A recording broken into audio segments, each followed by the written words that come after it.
జానపదం కొత్త ఆట నేర్చిందా పాపలాంటి లేత పదం పాఠశాలగా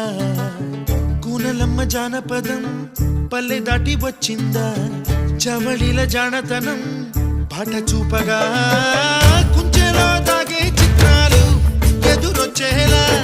అంతటా ఎన్నో వర్ణాలు మంచులో దాగే చైత్రాలు బదులిచ్చేలా ఇంతలా ఏవో రాగాలు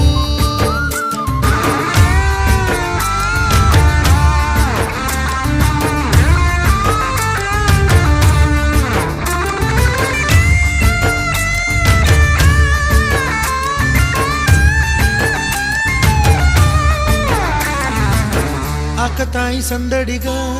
ఆగలేని తొందరగా సాగుతున్న ఈ